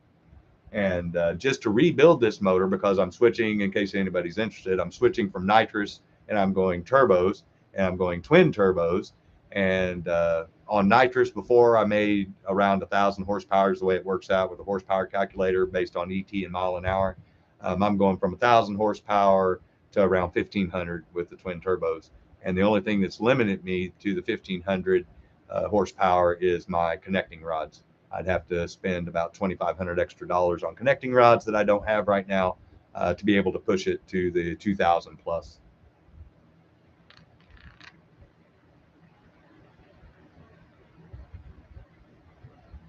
Oh, okay. Yeah. Yes, I ran on E85 at first, and then I switched over to VP Racing Fuels C16, the 116 octane, because that actually gives you a little more horse. It gives you 1 or 2 more horsepower. Everything you can get helps. And no, that's fine, Steffi. I'm going to. I'll get with Dan on that. We still haven't worked out all the logistics and everything because he knows I'm moving, and he doesn't even have his drag race track set up yet. Obviously, if you saw the picture of the thumbnail for tonight's video, I have 4 or 5 of the Auto World drag strips. So it's nothing for me to set those bad boys up. Oh, cool. Yeah, no, I can talk. If it's real racing, I can talk it. If it's slot car racing, I can talk it. If it's snowmobile racing, I'll talk about it. If there's a theme here, Scott loves to race. I have loved to race since I was teeny tiny. And just so you know, Adam, when the car comes back from the rebuild this time, I'm going back to E85, and that way I don't have to run an intercooler and save the weight on the front of the car. And I'm running to start off with two 62 millimeter turbos with a T4 flange, so they could spool up really quick.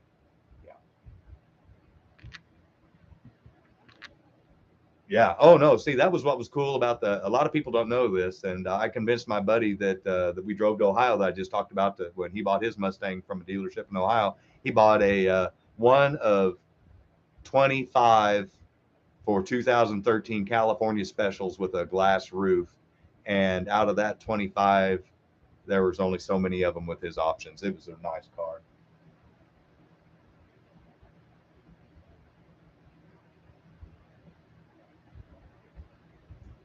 Okay, so yeah, no, the reason why I bought the drag sets was so I could get the cars. I'll be honest. Way clickier. I Auto World is like the knockoff AFX. I mean that's just call it is. It is what it is. I mean their quality level is just a step down on it all. Autocorrect. Yeah, I love that when I'm trying to type and autocorrect gets me. Oh, but back to my E85 story. Um, what was really cool about the E85, a lot of people don't understand that when it's out, since it's alcohol, it runs really cool. So literally, after I would get done running my car and I would drive back to the pits, when I popped my hood to start cooling everything down, even though the motor was hot, there was frost on my carburetor and my intake from the rush of the cold alcohol fuel, causing the intake and the carburetor to cool off so much that it literally would frost up where you could scrape it off my intake and it would puddle up, and I'd have to put towels down in there to collect the water from the condensation melting off from the flash ice that it was frost that it was creating from the humidity dissipating the heat. Pretty cool stuff.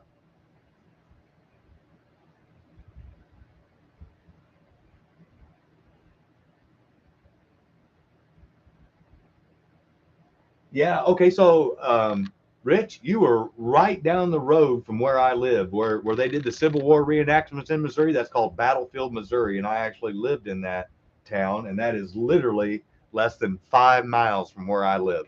And regrettably, you're right. I've actually been out there and saw a few of those. Um, how those guys fought in those outfits are beyond me. All wool. Oh my lord. Woo! No way. No way. Yeah, Adam, I'm with you. I hope he does that. Clint, my track runs on test and tune nights. They run quarter mile times, so that's how I get to do that.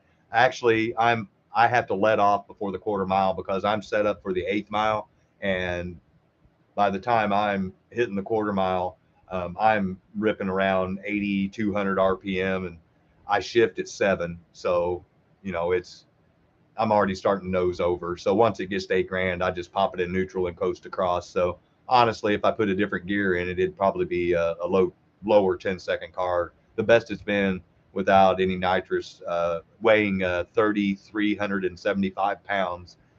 It went 10:45 at one, just under 126. So it made some good power. Oh wow, Adam! Hell yeah!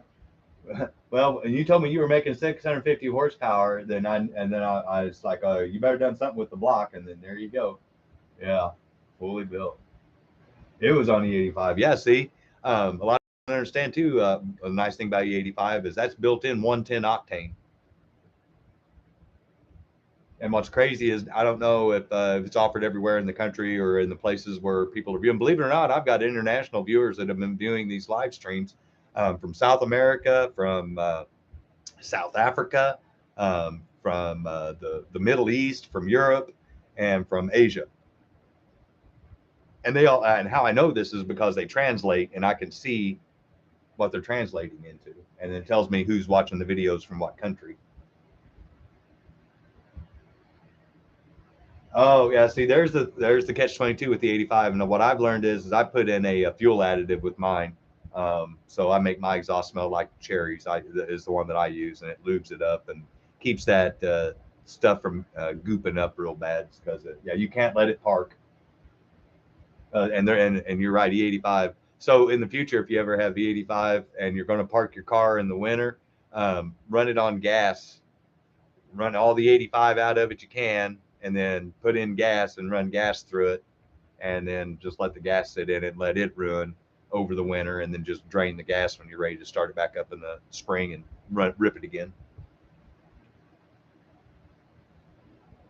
Oh, but back E85 prices. So I know gas prices all over the country are dropping. As an example, in my part of the world here in Springfield, Missouri, gas is down to $2.97 a gallon. Awesome compared to the 2 months ago we were over 4.30 a gallon. Um, yeah, Rich. Oh, the money that they get for some of those muskets and the bullets and makes slot cars look cheap. Um, but so normal gas up here is like I said, 297, 299 a gallon, depending on where it is, and then the E85 is only 249 a gallon. Um,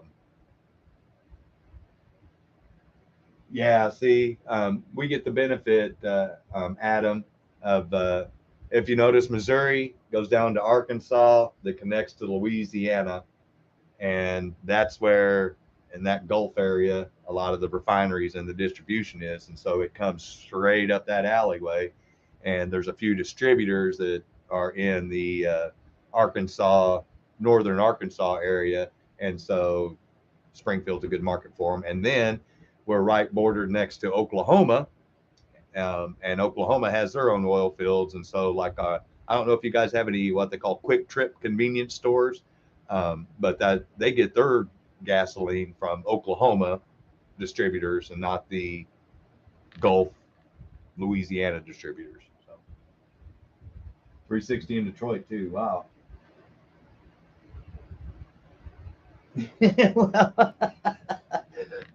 Well, what I'm learning, and the reason why I'm laughing at him, is I have yet to watch any of Brian's videos, and like I said, I've been watching for a long time, before they even had 500 subscribers, um, and he is.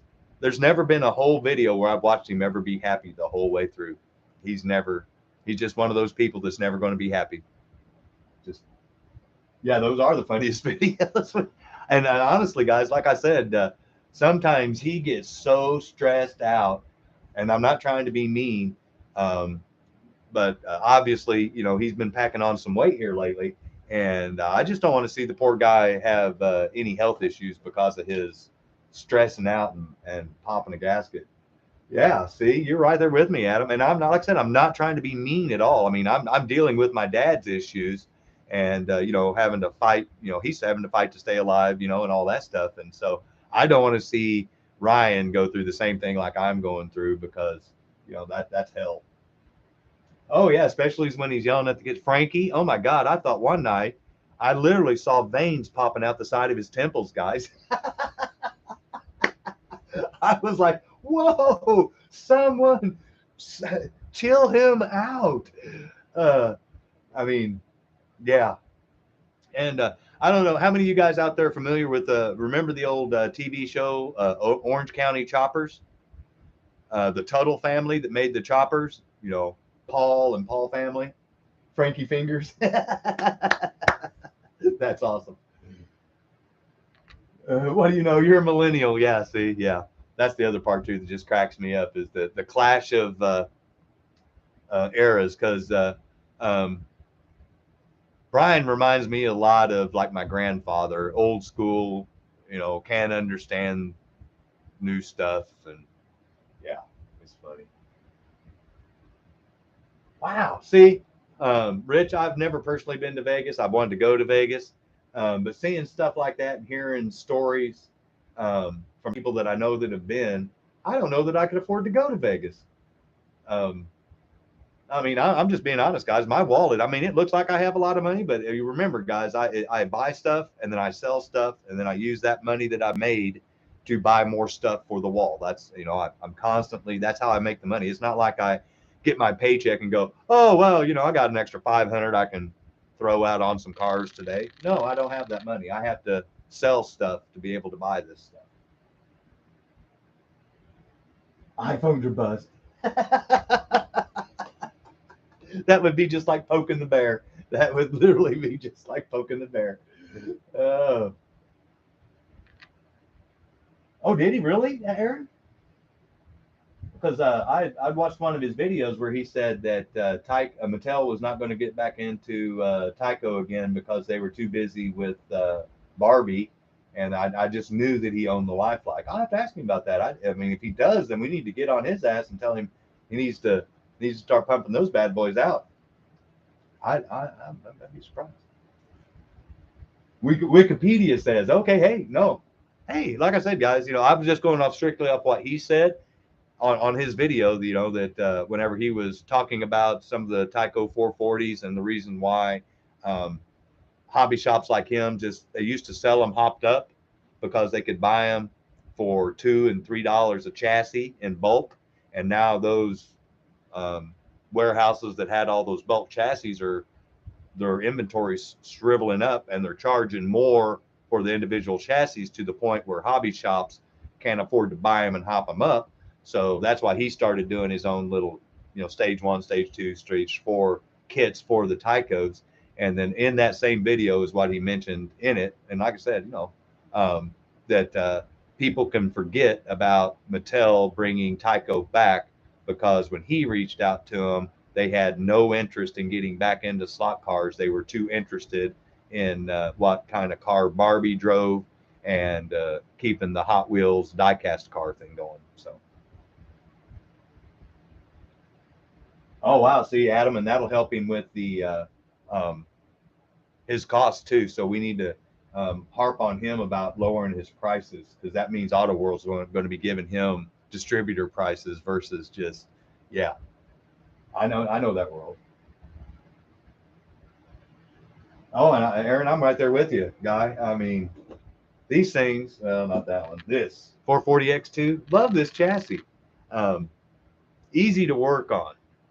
Parts cheap. Um, you know, I I guess being nostalgic, being growing up with this chassis and knowing how to um, rebuild it over time, and just working with it. I guess familiarity makes you love it a little more. Um, honestly, that's why I still like my Magna traction because I still have some of those and easy to rebuild. Excuse me. What really pisses me off, pardon my French, is those Mega G pluses. Oh my God, Adam, I am so sick of the Bel Airs. I'm going to be honest with you. I'm sick of them. I mean, and honestly, if he wants my opinion on why this second round of stuff isn't selling like the first few rounds did, is because he's beating the dead horse. Too many Bel Airs. Thank you. Yeah, no, I know I'm not the only one that feels that way. Um, um, I know they're cool. Don't get me wrong. But now he's starting to turn into what Auto World does, which is the same car with just different colors, and that's not going to enthuse people to buy more of that. You know what I'm saying? They'll look at it and they'll not the casual collector. They'll look at it and go, oh well, I got that same car. It's just mine's the yellow version versus the blue version. I think he's going to do one step, or Mike, whoever's using. Yes, Adam, I'm right there with you. Yes, yes, yes, yes, yes. Retro. I'd love for him to do a police car again. You know what I'm saying? I'd love for him to bring back some of the chaparrals from the Tycos type stuff. Yeah, yeah. See, I'm getting tired of Ryburn. I'm right there with you. I know what's crazy is I have before. I've got I bought a 3-pack of those white bodies for the old funny cars, the Cuda, the Plymouth, the Duster, and whatever. So yeah, directly from Auto World. And if you spend over $100, they ship it to your house for free. So that's what I would do. Save that shipping cost. It's not hard to add up to $100. So anyway, back to the GT40s. I've written to Auto World and I've written to Race Masters both, and I've told them both the same thing. You guys need to start focusing more on the 80s and the 90s cars, period, and stay away from this 60s stuff because you're losing people because you keep pumping out the same old stuff. You've got to get it stuff to oh yeah, no, I want to get some of those other cars, but like I explained to both of them, I was like, you're missing out on the last few generations that were in slot cars that that can relate to the cars that they used to see on the street that they'd like to see as a slot car. Um, in my personal opinion, I mean, that's why I like these 300Zs. It looks like a 300ZX that you could see out on the street. You know, pretty cool. Um, it doesn't look like a 57 Bel Air with flames. And then yeah, on the Datsuns, yeah, I'd love to get those 240s that they're coming out with. He needs to do some of those exclusive. That'd be a really big hit. Um, Auto World beat him to the punch on those Escorts. Um, Auto World's seeing that too. I think Dotson from Auto World will show them that spot. Yeah, cool. Yeah, I hope they do.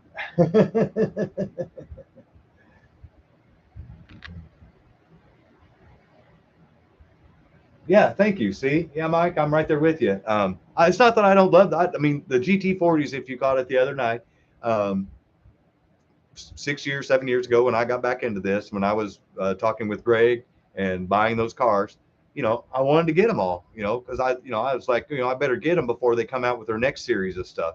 Little did I know that 6 years later, we're still beating that dead horse. We're just finding different variations of the GT40. Yeah, and I have a theory on why they do that. And that's because they own the licensing from Ford for those years, and it doesn't cost them anything to be able to do it. Just a guess. Oh yeah, no. See, I'm right there with you, Robert. I like that stuff. That's why I still buy it. I'm just saying we need to expand. I like this stuff here. This is from my youth, literally when I was in elementary school, little young guy. That now that they don't even recommend that I'm old enough to be even old enough to play with these stupid things because of our country going so damn PC. Um, but anyway, so I dig all these older cars. It's not that I'm not complaining about that. I'm complaining about the fact that they just keep beating the dead horse over and over and over again. I'd like to see something from the 80s and the 90s. I'd like to see some, IROC Z28s. I'd like to see some of the, the SLR Trans Ams. I just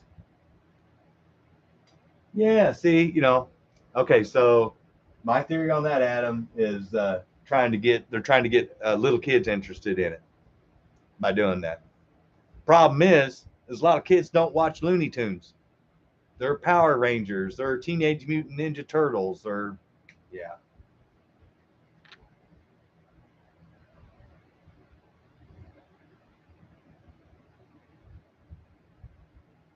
yeah, some new variety. The closest that we can get for an '80s model Mustang is no offense to anybody out there that doesn't like Mustangs. Obviously, I do. I race one. I want one. And I even told Auto World and Race Masters, I said I'm willing to bring my car and let you guys 3D shoot it to get accurate dimensions on it because all I've got on mine is a cow hood. Everything else on the outside is OE Ford. Um, oh yeah, no, I like those transparent colored chassis. Like stuff like that's cool. Like I said, I mean, I get it. I'm trying to understand where they're coming from on a lot of their stuff because I know what I want and what I like, but I got to also understand that we're all unique and we're all different, and they've got to look at it as a whole, what's good for their business. And I get that they've got to try to bring in a younger crowd. That's why you do the Looney Tunes stuff and do different colored chassis and stuff like that. I get it. No, the only slot car, that's what I was getting to, Mike, is the only slot car that is made and a Fox body Mustang is that 79 Mustang that Tyco made. That is it. And that's not even really a good looking rendition of the Mustang, in my opinion, but it is what it is. It's the only one out there. But I like I said, I emailed Race Masters and Auto World both volunteering to haul my car on a trailer to either Vegas or Ohio or Indiana, I'm sorry, to 3D shoot my car so that they could have accurate dimensions on a factory Mustang GT that was produced from 87 to 93, that Fox body year. Yeah, I noticed, Adam, too, if you've not noticed, that whenever I thought this was kind of ironic, but every time I've noticed on some of his exclusives, then Auto World comes out with a different variant of the car body that he just came out with. GT40. Yeah, no, I love the blue Gulf one that he did up there. The one thing that I even told Auto World in one of my little things too is, damn guys, those slot cars and those cars are not 4-wheel drive. Drop the damn bodies on the chassis. That's one of the. I mean, they have some of the most kick-ass looking bodies out there, and then they ride like half as high as all the other brands. Yeah, thank you. Yeah, I know I'm not the only one that feels that way, and that's why I bought. Whenever I got that IROC series, I got one, two, three. I got 6 of the Auto World Mustangs, and then I got 6 of the Hardin Creek Sportsman Viper chassis. And I before I even got them here, I knew based on the way they sat on the Auto World chassis, I did not want them sitting that high, so I ordered his lowering clip for those. And I'm so glad I did because those look so kick-ass. But those things sit way too high. The bodies look great, but they just need to variety it up a little bit and try to hit some different age groups. Because I listed out to them every make of manufacturer that had a sports car or a specialty sports car. Now, even Buick, they do the Buick Grand National, which is awesome, but they don't have the IROC Z. They don't have the Mustang GT. They don't have, like I said, the SLR Trans Ams, or there's several different modified Trans Ams, and I'm just talking American muscle. Yeah, damn, yeah, damn body's too damn high. It's like you need to put a low bridge warning on all your cars when you run in Auto World. Yeah, no, it'd be like running this Escort with these tall ass tires on it all the time, but this would be like uh, an Auto World version of this car because they'd have it sitting, the body sitting up so high on the chassis. So yeah, no, you know, honestly, I don't think it would cost them that much money to change the mold enough to raise the mounts in those bodies to drop it down when it clips on. I That would be my personal opinion right there. Oh well, Auto World quality. I honestly do. Their shoes suck. Their brushes suck. The springs suck. I'm just being honest. I mean, if you compare it to an old Tyco stock, I have old Tyco stock that's over 20 years old that's lasts longer and better than the new Auto World pit kits.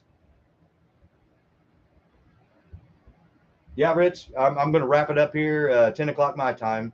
So that way, right now, if you get a chance tomorrow, stop on by, buddy. I appreciate it. If not, have yourself a good weekend. Oh, on those Super Threes, yeah, I'm going to have to buy one to try it out because, like, I don't know if you saw Dan at Slot Valley Racing's video, but he did one on it, and like we agreed, the bodies look kick ass. The cars just suck. I use mine as a cleaner car to go around my track to warm up my track because it's so slow. It doesn't make any difference if the track's dirty or not because it cleans the track for me because it's so slow. So I do 10 laps in each lane and warm up my track with the crappy Auto World Super 3 chassis, the Casey Kane car.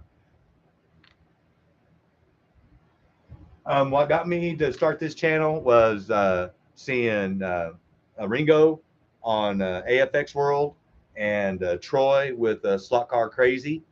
And then I watched a lot of Vito Man, and I was like, you know what? Um, Vito Man quit making stuff. Ringo's stuff is just so unique. I just love watching his stuff. because he does a different track every time on his videos. And the Slot Car Crazy, obviously Troy, doing that. So those guys, I was like, you know what, cool. I want to do one of me doing my track, and then I want to show me building cars, and eventually I want to show it when my friends come over and we do our racing. That's what made me want to start my channel. Um, Spread the wealth of stuff that I've learned. Like I said, I don't know everything. I've only been back into it the last 6-7 years, and I started watching videos from back then till now.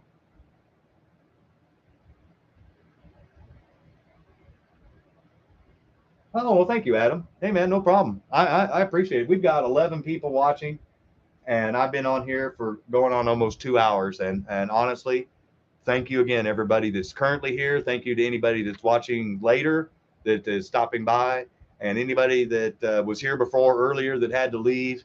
Thank you for at least showing up, guys. If you remember my first videos, I was happy to get to 50. I was happy to get to 100. And I was in shock because when I got to 50, that was probably more people than I could actually name that I knew in real life on the first name basis. So thank you, Clint. I appreciate it. Have a good evening. Hope to see you tomorrow, too. 4,000 cars should definitely have his own show. Yeah, I'm working on the 4,000. I think we'll have to try to count. When I know how many's in the cases, because obviously they only hold 48 each, and I've got 16 of them, so that's easy math. The hard part's going to be doing the carded cars on the wall. So as I'm taking those down and we're watching that live, we'll just do a count of how many I do that day or whatever, and we'll get a new fresh count on how many cars were actually in here. The only ones I don't have up are my Auto World, other than the Carfetis and Brian's, his exclusives. So, well, before, like I said, I'm going to wrap this bad boy up at 10 o'clock, guys. I'm going to go take some more Tylenol and ibuprofen and take some of these cars into the living room, get out the Novas, finish watching my Formula One qualifying and do some polishing. And then tomorrow, 3 o'clock Central Standard Time, I'll be live again, and we'll wrap up some cars. So once again, thank you to everybody that has come by. Thank you for everybody interacting. If you're viewing this video later and you didn't get to participate live, please comment below. I reply to everybody's single comment that does that, and I've already done it on a few people that weren't able to catch it live. So to everybody that's here, oh, no problem, Joe. Thank you for stopping by. I appreciate it, because like I said, time is the most valuable thing that nobody can buy more of. And I appreciate that people are willing to spend some of their precious time with somebody like me, and that we get to talk about the hobby we love. So until tomorrow night, everybody have a good evening, rest of your evening. Try to make it back tomorrow afternoon, like I said, 3 o'clock Central Standard Time. Tomorrow, when everybody's getting back from church, I'll send out that notification that I'm going live. Be sure and hit that bell so you'll get notified whenever I'm going live. And even if you can't join immediately, pop in and off and on, because I'll probably be on for 2 or 3 hours wrapping cars up. So once again, thank you all. I appreciate it. Take care. Have a good night. Light some sparks and melt some plastic. Take care. Bye-bye.